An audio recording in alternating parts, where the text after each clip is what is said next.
Hey guys, morning po mga kapatid. Isang mapagpalang umaga po sa ating lahat. At ngayon po ay araw ng Martes, no? Tuesday, no? January 26, 2026 na ho. No? A new life, sabi nga ay awaits dito sa ating paksa ngayon. At muli sa ating talakayan, tayo po itutungo sa Isaiah 60 verse 1. At ito po ay mamagatan nating a new life awaits. No? Rise, reflect, and reign in His glory. At dito po sa ating paksa ay tutunguhan po natin ang talatang ito. At samahan niyo po ako na basahin ang talatang ito. At sabi nga po sa atin ng talata mula po dito sa Isaiah chapter 60 verse 1. Sabi po sa Amplified Version, arise from spiritual depression to a new life. Shine to be radiant with the glory and brilliance of the Lord. For your light has come, and the glory and brilliance of the Lord has risen upon you. Tayo po ay manalangin. O Ama namin Diyos na makapangyarihan, maraming salamat po sa umagang ito. Patunay na Panginoon ay meron kaming panibagong buhay at panibagong pag-asa. At sa iyong dakilang layunin, hayaan mo Panginoon na ikaw lamang po Panginoon ang maggabay sa amin. Turuan mo kami Panginoon ng tamang pakikinig, tamang pagsunod sa lahat ng aming gagawin sa araw na ito. Patubayan mo kami at Panginoon at sa aming salita na aming mapapakinggan, matututunan Panginoon. Hayaan mo na kumilos ang iyong banal na Espiritu na naaayon sa iyong layunin at sa purpose mo sa bawat isa. Muli, Panginoon, pangunahan mo kami. Speak to my vocal cords, none of me and all of you. In this I pray in the name of our Lord Jesus Christ. Amen. Mga kapatid, dito po sa atin pong paksa ay sabi nga ito pong Isaiah chapter 60 na ating binasa was written to God's people, no? Na sabi nga po ay ang background po dito ay na-exile, no? Ibig sabihin po nito, nung panahon na yon, dahil sila ay na-exile po sila ng Babylon, no, ay they are feeling hopeless, no? Parang nasa dilim o parang walang pag-asa, no? Nalimutan na nila yung identity nila bilang mga chosen nation, no? Parang dahil doon sa mga paghihirap, mga pagsubok, ay tila ba nalimutan na nila na sila ay bayang pinili ng ating Panginoon Diyos.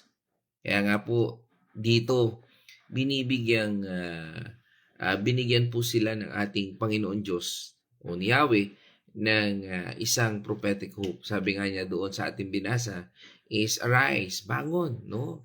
Hindi ito basta encouragement lang. It's a divine command na may kapangyarihan from heaven.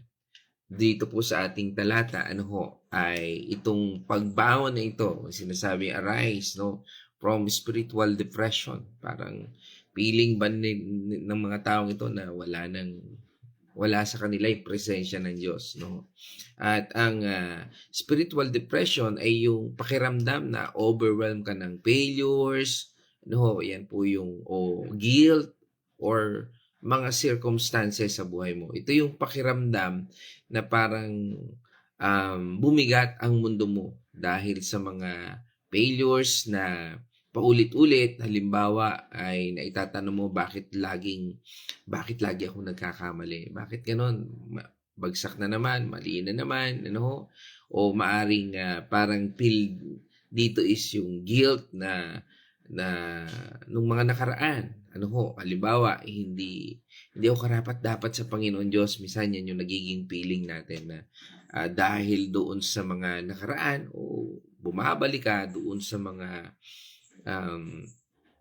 attitude mo o mga bagay na nagpapalayo sa isa Panginoon Diyos. O maaring circumstances na parang wala nang pag-asa. Halimbawa, sakit, financial crisis, o broken relationship.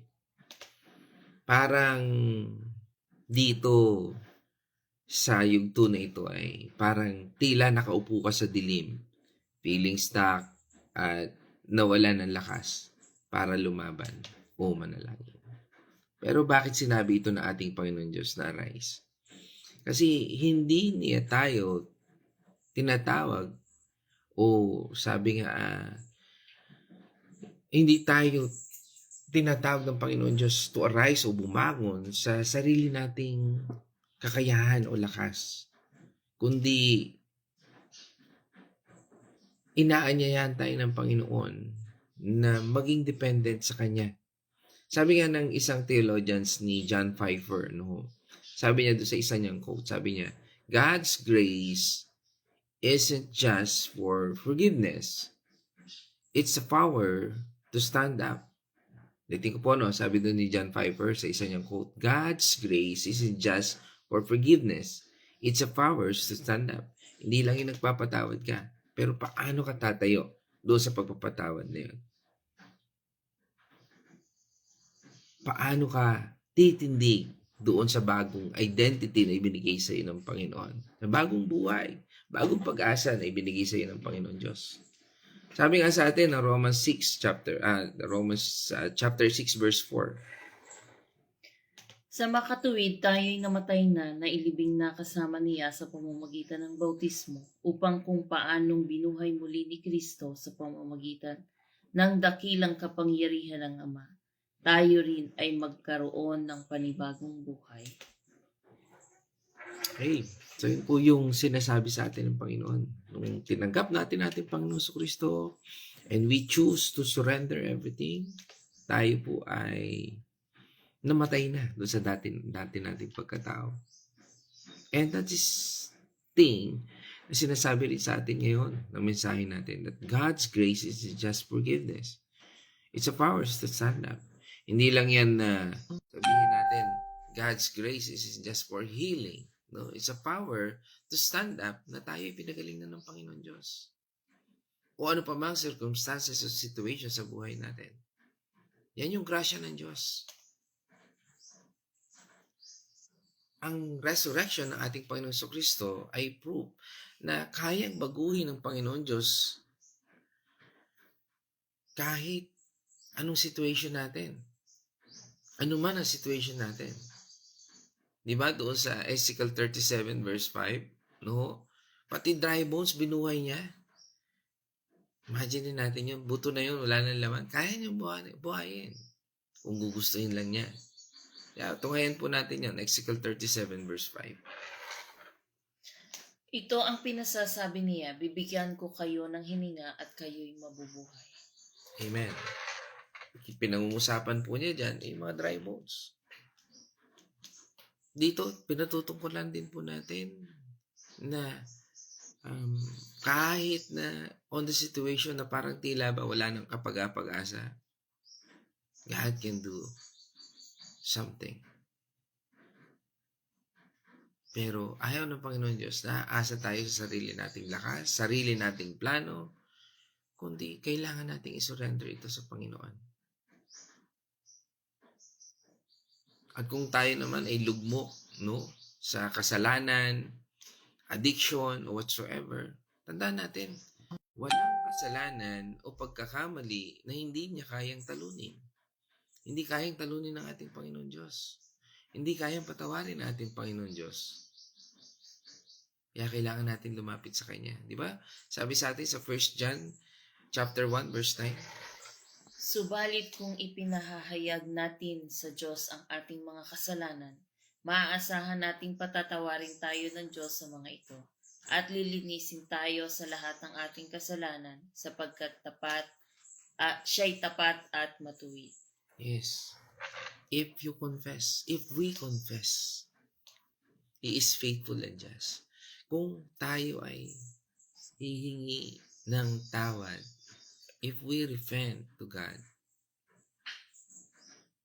minsan, isip natin, tinanggap ko na naman ng Panginoon Jesus. Maintindihan na ako niya. Hindi ho ganun yun, mga kapatid. We need to surrender to God yung buhay natin. Nakagawa tayo ng kasalanan, lapit tayo sa Panginoon.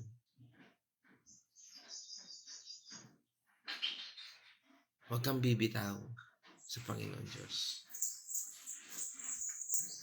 Hanggang malinis tayo ng Panginoon Diyos. He is faithful and just. He wants to cleanse us. Linisin tayo. Kaya nga, di ba, isang halimbawa po niyan, di ba, kapag yung nahulog na bata, no, ay, di ba, hindi sasabihin ng tatay na, tiisin mo, di ba? Hindi sasabihin niya dyan, di ba, ang gagawin ng tatay, bubuhatin niya yan, no? At bibigyan niya ng encouragement na, kaya mo yan, anak. No? Kahit alam niya nasasaktan. Ganon din ang ating Panginoong Hesus. Siya mismo nagdadala o siya mismo ang nagdala ng krus, no, para sa atin. Pero siya ang magtataas sa atin sa mga pagkakadapa natin. Katulad din yan, no, tinanggap natin ating Panginoong Hesus. Di ba? Nagkakasala pa tayo, nagkukulang pa tayo, pero patuloy tayong binabangon ng ating Panginoong Hesus. Patuloy tayong lumalapit sa Kanya. Dahil si Jesus ang siyang nagbibigay sa atin ng bagong buhay. Di ba? Sabi sa atin ng 2 Corinthians 5:17. Kaya't kung nakipag-isa na kay Kristo ang isang tao, isa na siyang bagong nilalang. Wala na ang dati niyang pagkatao, sa halip ito'y napalitan na ng bago. Amen. All things are gone. We are new creation. Kaya hindi na tayo dapat manatili sa pagkakadapa. Kundi, we need to arise. Bumangon tayo. Paano nga ba tayo dapat bumangon sa spiritual depression? Una, amitin natin sa Kanya ang anumang sakit, anumang pait ng buhay natin. Choose people. Companion na kung paano tayo makalapit sa Panginoon. Sabi nga, di ba? Without repentance, there's no forgiveness of our sin. Aminin natin sa Kanya. Ano man ang sakit na ating nararamdaman. Di ba? Sabi sa atin sa Psalm 34 verse 18. Tinutulungan niya ang mga nagdurusa, di binibigo ang walang pag-asa. Amen. Tinutulungan niya. Kung nagdudusa tayo sa ating mga pagkakamali, mga pagkukulang, tutulungan tayo ng Panginoon Diyos. Kaya lagi natin sabihin sa ating Panginoon Diyos, Lord, kung tayo ay nabibigatan, no, sabihin natin sa Kanya. Kung tayo ay naiinis, naaasar, sabihin natin sa Kanya. Kung tayo ay masaya, sabihin natin sa Kanya. At kung hindi na natin kaya, mag-isa, humingi tayo ng tulong sa Kanya. Yan ang pag-amin natin. Ikalawa, manalig tayo sa biyaya ng ating Panginoon Diyos. Sa Kanyang kapangyarihan.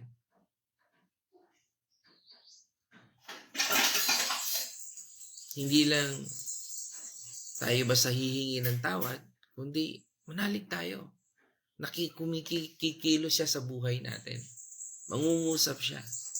Di ba sabi sa atin ng 2 Corinthians 12 verse 9?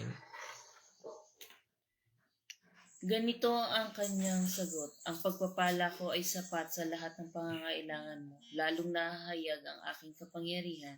Kung ikaw ay mahina, kaya't buong galak kong ipinagmamalaki ang aking mga kahinaan upang lalo kong madama ang kapangyarihan ni Kristo. Amen.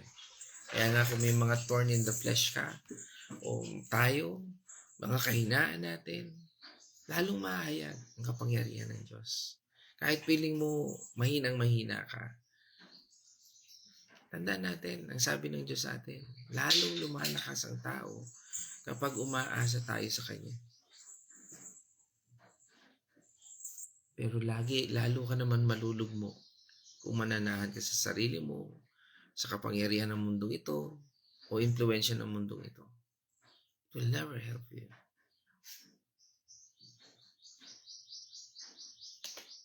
Katlo, tingnan mo yung identity mo kay Kristo. Sino ka nga ba sa ating Panginoong Kristo? Ano ba ang pagkakalika sa iyo?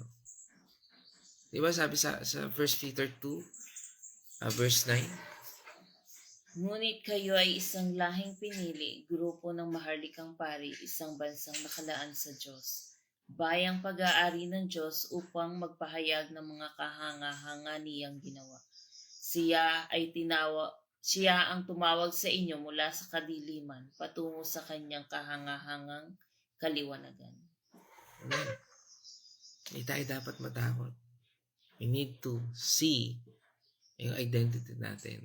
Tayo ay tinawag ng Panginoon Diyos according to His purpose. Kaya nga, kumilos tayo accordingly doon sa purpose na yon. Sa biyayang yun ay pinagkaloob sa atin ng Panginoon. Huwag tayo maging tamad. We are not loser. Tayo ay tinawag na anak ng Diyos, redeem, at may bagong purpose. Kaya bumangon tayo. Bumangon tayo sa kahirapan, kasalanan. Bumangon tayo sa pagkaalipin sa anumang sitwasyon na nagpapahirap sa atin. Anumang spiritual depression na meron tayo ngayon. Bangon. Upang tayo, sabi nga dito sa ating talata, shine. The next word is shine. Arise kanina, di ba? Ngayon, tunguhan natin yung shine. Ano sabi dito? Be radiant with the Lord's brilliance. No, yan po yung shine na sinabi dito. Ang shine ay hindi dahil sa sarili nating effort. It's about reflecting God's glory na dumating sa atin through our Lord Jesus Christ. Kaya nga, sabi rin sa atin ng John 8 verse 12, muling nagsalita si Jesus sa mga Pariseyo. Sinabi niya, ako ang ilaw ng sanlibutan. Ang sumusunod sa akin ay magkakaroon ng ilaw sa kanyang buhay at di nalalakad sa kadiliman. Okay, napakagandang paalala ng talatang yon. Ang sino mang lumalakad sa akin o kay Kristo o sumusunod sa ating Panginoon Kristo ay hindi nalalakad sa kadiliman. Sabi nga ng isang theologian, si Pastor Timothy Keller, sabi niya doon sa isa sa mga libro niya, sabi niya, our lights borrowed light galing sa Kanya at para sa Kanya. Yung ilaw na ito ay hindi atin, kundi galing sa Kanya at para sa Kanya. Kaya nga, nagagawa natin ang mga bagay nito, ginagawa natin ito, tayo nagiging ilaw tayo sa sanlibutan ito, hindi galing sa atin, kundi galing sa Kanya at para sa Kanya. Kapag tayo nagtitiwala sa ating Panginoon Diyos, yung purpose natin ay mag-radiate even sa darkest places ng buhay natin. Diba sabi sa atin ng Matthew 5, verse 14 up to 16, kayo nga ang ilaw ng sanlibutan. Ang isang lunsod na nakatayo sa ibabaw ng burol ay hindi maitatago. Wala din namang taong nagsisindi ng ilaw at pagkatapos ay ilalagay iyon sa ilalim ng malaking tapayan. Sa halip ilalagay iyon sa talagang patungan upang matanglawan ang lahat ng nasa bahay.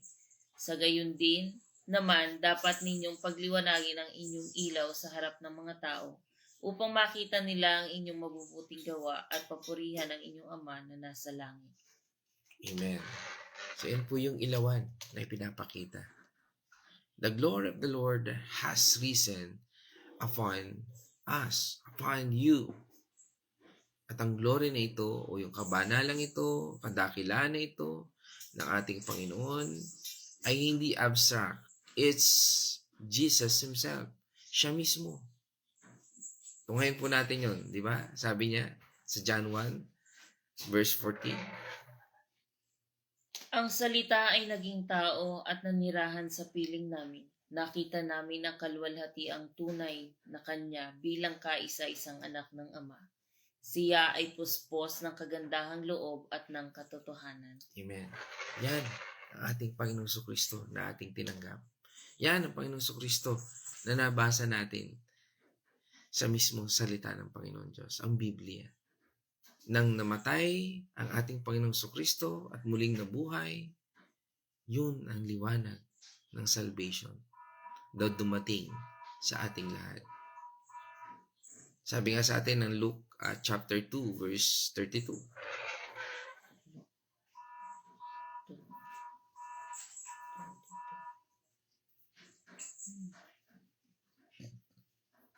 Ito po ay liwanag na natatanglaw sa mga hintil at magbibigay dangal sa inyong bayang Israel.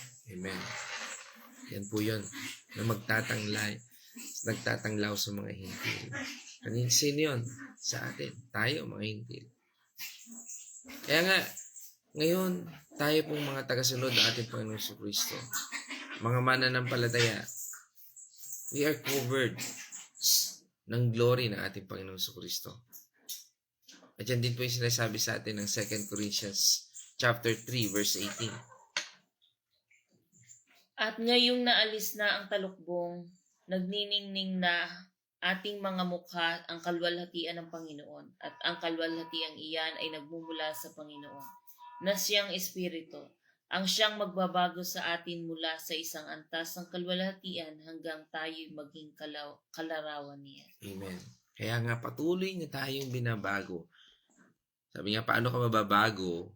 O paano natin malalaman ang katotohanan kung hindi ka nagbabasa ng Biblia? Kung hindi ka umaattend ng Bible study? Minsan, di ba, gusto nating mabago ang buhay natin. Yeah? Gusto nating gumaling. Gusto nating magkaroon ng financial breakthrough. O sabihin natin yung mga struggles na meron tayo.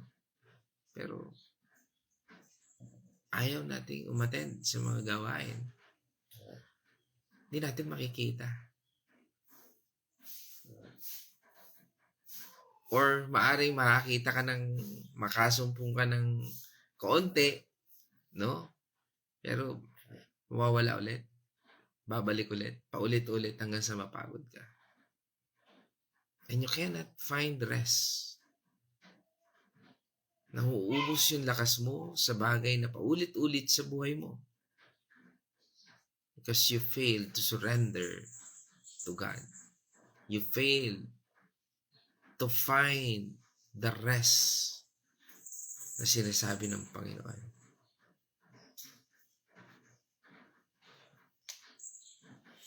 Kaya nga mga kapatid, sa ating paksa na ito, muling pinaalalahanan tayo ng Panginoon to rise, bangon. Surrender your plan sa ating Panginoong Hesus.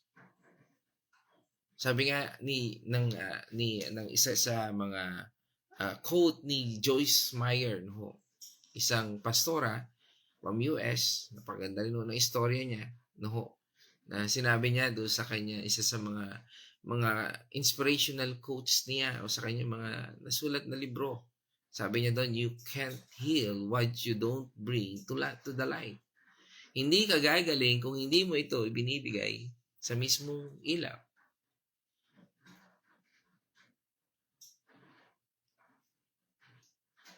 Hanggang hindi mo sinusurrender ang sarili mo,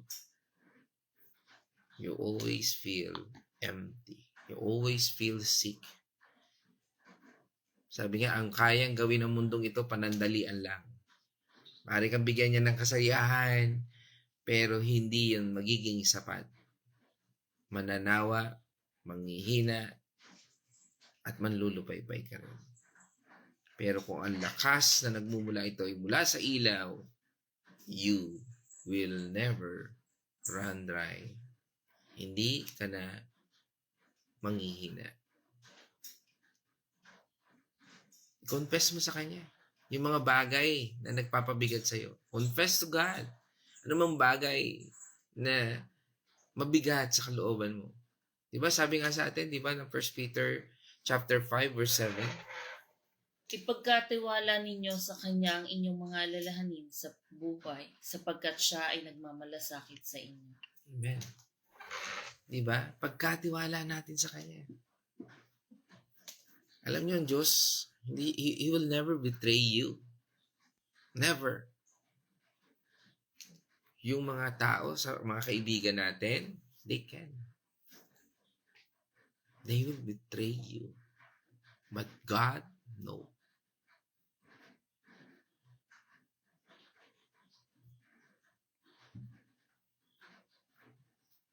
Break change of sin through repentance. Kaya kung ikaw ay nandun sa kasalanan, nandun sa mga makamundong bagay na ganyan, break it.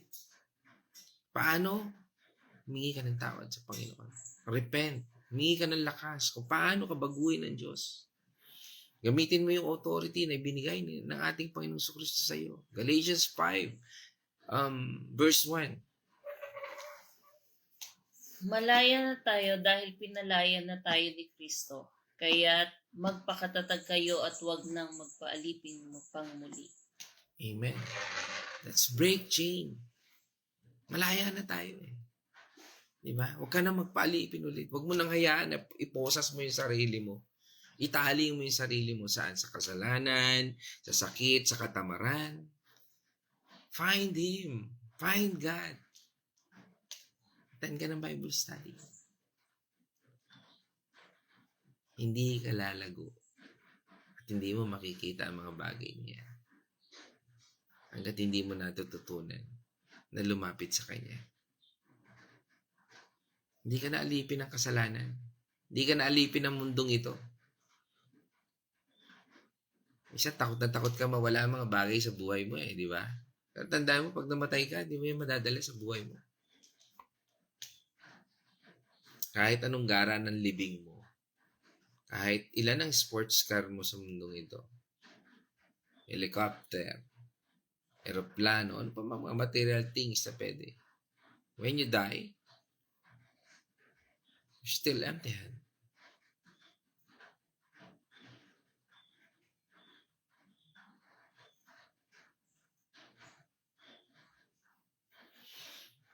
Kaya nga, mga kapatid, when we rise, the next is you need to reflect. Live as a light bearer. Sa workplace natin, sa pamilya natin, or even here, sa social media. Paano nga ba tayo nagre-reflect?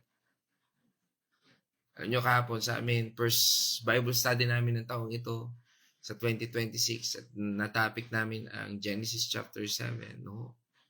Paano nga ba natin i-reflect yung sarili natin doon sa baha? At sa ark na ito? How we reflect ourselves to Jesus Christ, who saves us. Paano niya tayo niligtas sa judgment? At how He cleanse us sa lahat ng ating mga kasalanan. Paano? Let's walk on love, integrity, and joy. Philippians chapter 2, verse 15.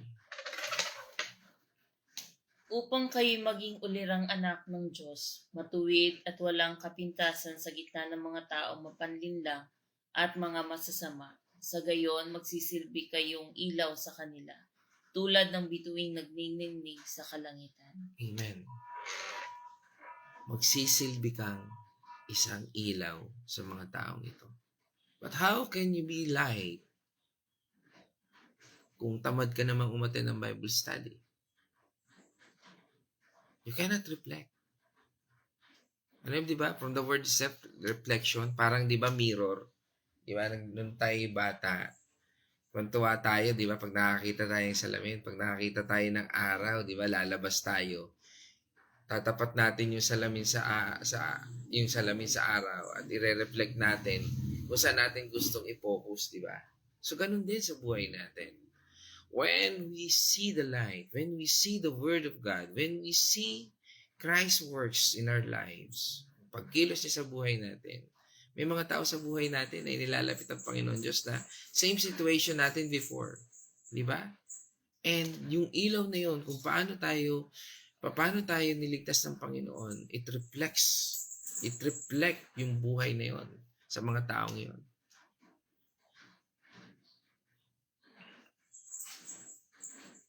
Ano yun? Yung pagkasagip sa ng Panginoon Diyos. Kaya nga napakahalaga, mga kapatid. Ang buhay natin ito, bawat buhay na ito, dahil tayo ay light bearer at tayo ay tinawag ng Panginoon to share ang bawat testimony ng buhay natin. At yung bawat story ng buhay natin na ito, o kung paano nagkaroon ng redemption sa ating buhay, yan po ang pinakamakapangyarihang tool para maipakita ang larawan ni Kristo sa bawat tao na nasa paligid natin. Sabi nga sa Revelations chapter 12 verse 11, Nagtagumpay ang mga ito laban sa dyablo sa pamamagitan ng dugo ng kordero at ng kanilang pagkasaksi sa katotohanan sapagkat hindi nila pinanghinayangan ang kanilang buhay. Amen. Yan yung buhay ng mga taong patuloy na nagbabahagi ng salita ng Panginoon Diyos. At maaaring isa ka sa mga yon. At maaaring ang buhay mo ang gamitin ng Diyos to reflect sa buhay ng ibang tao. It's a reflection of God kung paano tayo iniligtas. At doon natin makikita ang paghahari ng Diyos. It will reign. Kaya nga, tayo ay tinatawag din ng Panginoon to reign. Walk in your God-given authority. Ano nga ba yung binigay sa iyo? Autoridad ng Panginoon Diyos. Bilang anak ng Diyos, may kapangyarihan tayo. Laban sa takot, sickness, at kasamaan. Diba? Sabi sa atin ng Luke 10 verse 19. Binigyan ko kayo ng kapangyarihang tapakan ang mga ahas at mga alakdan at ang lahat ng kapangyarihan ng kaaway at walang makapananakit sa inyo. Amen. Kaya nga, kung ikaw ay natatakot, kung ikaw ay may karamdaman, at kung ikaw ay nababalot ng kasamaan, God given authority to trample ang bawat enemy sa buhay mo na yan. Fear, sickness, at evil. Advance God's kingdom. Get involved sa church. Maging bahagi ka ng church. Hindi member lang. Basta na, minsan kasi tayo, basta member ako. Ganun ba? Kapatid, member ka. Ano ang papel mo sa church? Basta ang ginagawa ko, pag nasa church ako, uupo ako, tatayo ako, tataas ako ng kamay, sabi ako amen, tapos uuwi. Anong ministry mo sa church? Tawag doon ay upo, tayo, alis, no? O uwi. Ang tawag doon, utaw. Utaw ministry. No? Di ba? Upo, tayo, uwi. Yun ba ministry na meron tayo? And that's how you says you're advancing the kingdom of God. Kung ikaw ay talagang membro ng iglesia ng ating Panginoon Kristo, dinidisciple ka. At ang discipleship is yun yung Bible study. You are part of the Bible study. O part ka ng mission. Yan yung umahayo. Isang gusto mo na abutin yung ibang tao. Dumami ang church. Pero ikaw mismo, puro ka lang reklamo, hindi ka namang kumikilos. Puro ka suggestion, wala ka namang ginagawa. And you said to yourself, I am the member of the church. Pero ang ministeryo mo pala ay utaw. Ano ulit yun? Uwi, tayo, upo, tayo, uwi, utaw. Sabi nga ni Rick Warren, no, your life mission is to bring glory to God by serving others. Yan po tayo. If you serve others, you're in a mission.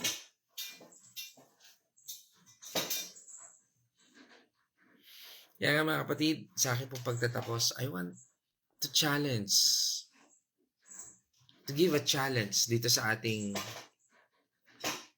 paksa ngayon. First challenge, every morning, manalangin tayo.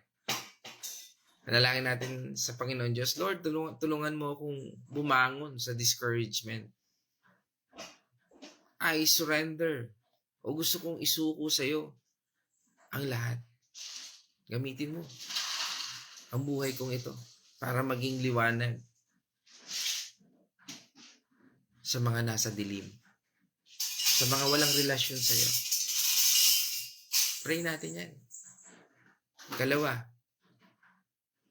mag-text, mag-call, o ano pa man ang gawin natin.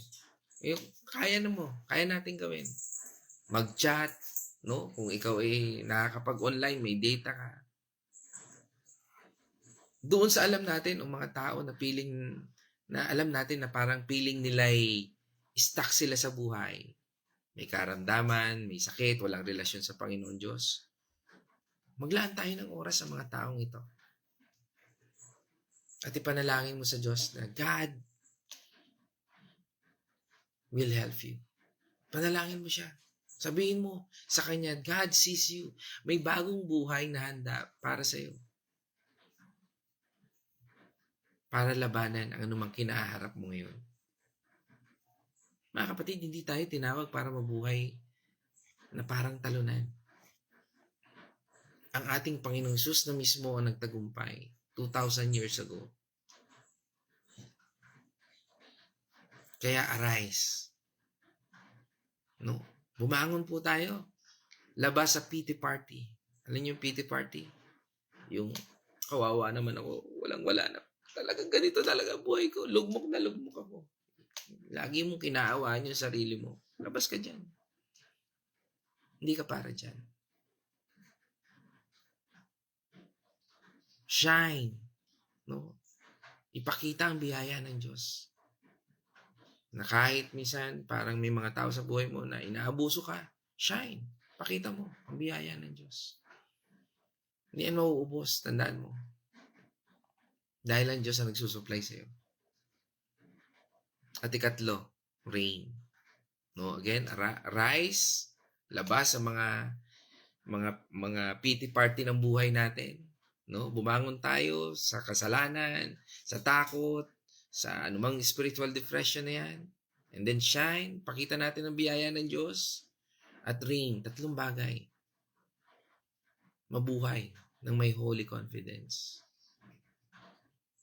At maniwala tayo. Rain, na the best is yet to come.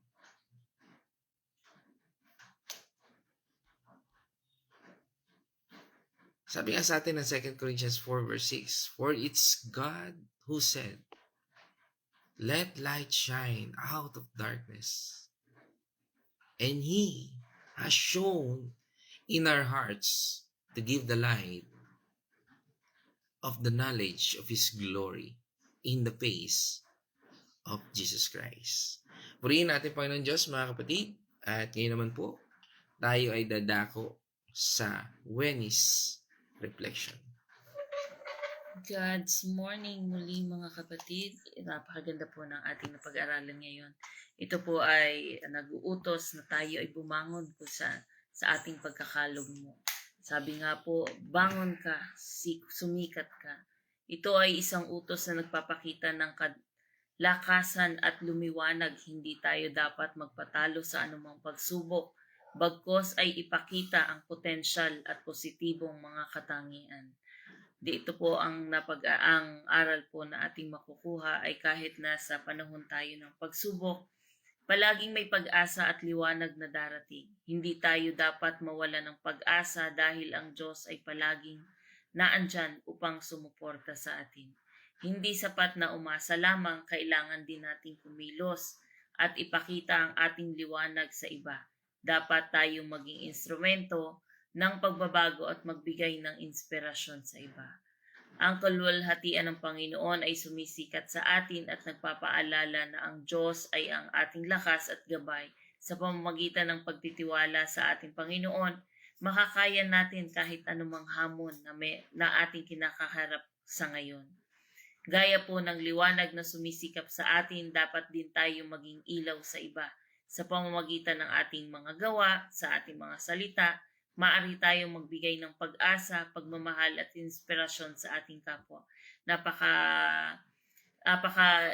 Importante po ng ating mga testimony sa bawat isa, sapagkat doon po sa testimony yon na ihahayag po natin ang kabutihan ng ating Panginoon at yung mga kapatiran natin o yung mga nakakausap natin na dumaan sa same situation na pinagdaanan natin, na ihahayag natin or na isi-share natin sa kanila yung mga pinagdaanan natin at naibabahagi natin kung paano nagtagumpay ang Panginoon sa buhay natin. Nagkakaroon po tayo ng inspirasyon sa iba. Nagkakaroon po tayo ng liwanag sa iba sa kadiliman na kanilang pinagdadaanan. Sinasabi po sa atin na bumangon mula sa anumang sitwasyon na nagpapahirap sa atin, anuman ang ating pinagdadaanan, ay may kakahiyahan tayong bumangon at magsimula muli. Dito po sa ating napag-aralan sa Isaiah 60 verse 1 ay isang inspirasyon upang harapin ang buhay ng may pag-asa, pananampalataya at determinasyon. Sa pamamagitan ng pagsasabuhay ng mga aral na ito, maaari tayo maging positibo at impluwensya, magkakaroon tayo ng impluwensya sa iba. Gaya po ng nasabi kanina na maging liwanag tayo sa iba, sapagkat ang Panginoon ay binigyan tayo ng liwanag. Matatanggap lang natin yung liwanag na yon, malalaman natin ang liwanag na yon kung tayo ay mananahan sa presensya niya. Everyday naman po ipinapaalala dito sa ating God's Morning na napaka-importante ang manalangin, magbasa ng Biblia, umattend sa mga gawain, lalo na sa mga Bible study, sapagkat doon po tayo napipid, doon po tayo napapakain, natin napapakain ng ating Holy Spirit na nasa atin, at yun po ang bibigay o tutulong sa atin sa sitwasyon na pinagdadaanan natin. Yun po ang magkakaroon ng kaliwanagan kung pinapakain natin ang Espiritu na nasa atin sa pamamagitan ng ating mga pag-aaral na ito. So yun lamang po. Maraming salamat po and God bless sa inyong lahat. Amen. Praise God. At ngayon naman tayo po dadako sa section ng ating mga kapatid na patuloy nating nakakasama. At dito sa unahan ng ating comment section, pinangunahan tayo ng aming inaanak, no? Yan, sa pangunguna ni Janessa, at batiin natin siyempre ang aming inaanak din, ang kanyang asawa na si Tyrone, no? At ang buong Azucena family. Yan, pagbati sa buong pamilya diyan sa Carmelite Concepcion, no? At sinundan po yan ng ating Nanay Winnie Patual, no, mula sa Villa Escudero, at pagbati natin sa buong Patual family, sa inyong mga anak, manugang at inyong mga apo. At dito kasi sinamahan din po tayo ng aking magandang pinsan from Cotabato City, at pagbati natin sa Getgano Brigule. Yan. Kasama po natin ang aking cousin, no, from Cotabato City, si Ate Judith Brigule. Yan, isang mapagpalang umaga, maayong bugtad, no, sa mga Ginoo. Yan, no, sa ating Panginoon Diyos, no. Diyan, no. At kasama rin natin mula sa Bulaking Chao, kasama po natin ang Nanay Marta Artillaga. Siyempre, kung nandiyan si Nanay Marta, kasama rin si Tatay Chris, no? Yan, ang Kuya Chris namin, no? Artillaga dyan sa Bulaking Chao. Isang mapagpalang umaga po dyan sa inyo. Yan, Kuya Chris at Nanay Marta. Yan, at sa inyong buong pamilya sa Malasmas, Benaluz, Silang, Artillaga, at sa inyong mga anak at manugang at mga apo. Yan, at sinundan din tayo ni Atinela Nonoso, at isang mapagpalang araw yan sa Nonoso family. Yan, sa pamumuno ni Ate Nela, ni Kuya Tony, at ng mga kanilang mga anak at mga apo at mga manugang. Yan, sa mapagpalang umaga po. Yan, at kasama rin po natin, syempre, ang Dalangin Family sa pangunguna po ni Ate Lisel Dalangin, no? Sa mapagpalang umaga sa inyo, ni Kuya Hector, at sa inyong mga anak. Yan. At syempre, kung yan, kasama rin natin from uh, Carmelite Concepcion, ang aking kumare, no? Aming kumare, at syempre sa pangunguna ni aming kumaring Len, yan, Carmelin Tanyo, at syempre ng buong Tanyo family, kasama dyan si Brother Arthur, kanilang mga anak, yan, kay Pao, at kay Julene, no? Yan. At yan, kasama rin natin from Israel, no? Sinundan yan. Siyempre, pagbati na rin natin sa mag-asawang ito kay sa panguna ni Sister Maria Fet, ni Brother Ian Artillaga. Siyempre, pagbati na rin natin sa Alejandrino family at sa kanilang mga anak na dalawang magandang anak, no?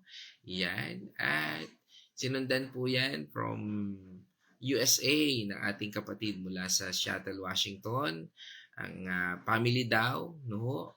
At pagbati natin mula sa pamilya daw, no? Sa lahat dyan, pinangunahan po yan ni Nurse Abby. Yan, purihin ng Diyos. At sino pa? Yan, at ang ating kapatid, kasama natin, ano? Ang Samson family, yan, sa pamumuno ni Brother Chris Samson at ng kanyang may bahay, si Jessa, no, at ang kanilang anak, no, isang mapagpalang umaga diyan sa San Ignacio, no, San Pablo City. Yan, ating kapatid.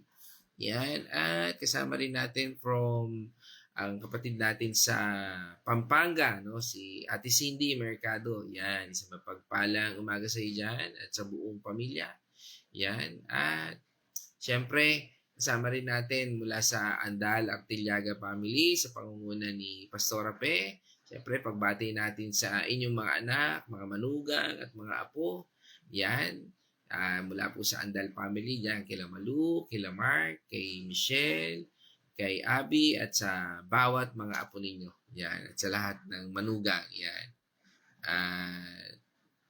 Yan. Sino pa? Yan. Kasama rin natin sa from Lumban, Laguna, yan, ang Mandigma family, yan, kapangunguna ni Sister Wilma, syempre pagbati dyan sa kanyang mga anak, no, at sa kanyang buong pamilya dyan sa Lumban, Laguna, yan, at pagbati rin natin sa, sino pa?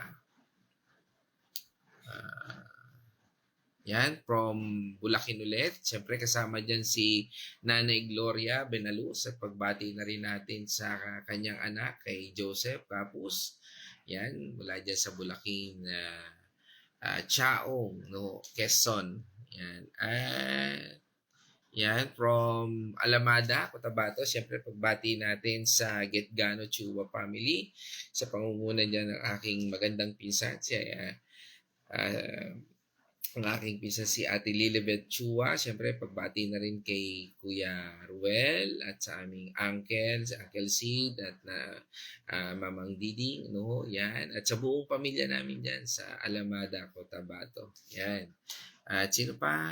Okay, yan. Siyempre, kasama rin po natin ang Rianes family. Yan, pagbati natin kay Sister Babes at sa kanyang asawa, kay Kuya Ramil, no? At sa buong family, kay Kate, kay Ezekiel, kay at sa buong pamilya. Yan, no? Yan. At yan, sino pa? Yan. Salamat po, Nay Gori, no? Salamat for prayer sa aking anak na si Casey. Yan. At sa lahat ng may karamdaman. Yan.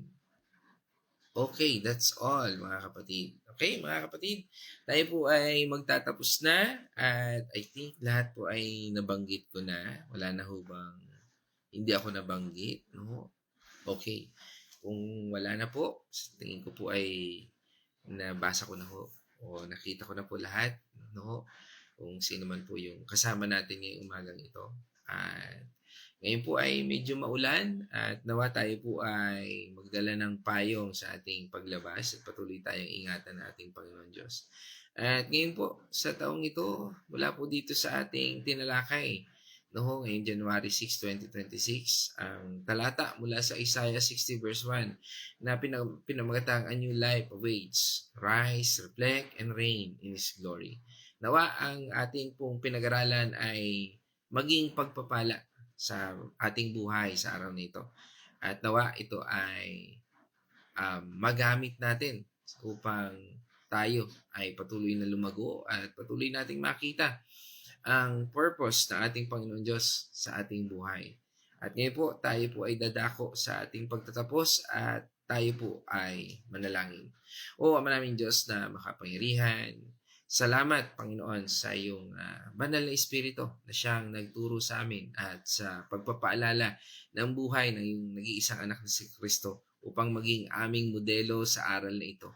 Ang kanyang pagkamatay sa krus, ang kanyang pagparito sa mundong ito, ang siyang nagsisilbi, Panginoon, ng iyong patuloy na pagbibigay sa amin ng bagong buhay, the new life, Lord, that awaits. Arise, reflect, and reign for your glory, O Lord. Kaya salamat, Panginoon, sa lahat ng ito na aming napakinggan, natutunan.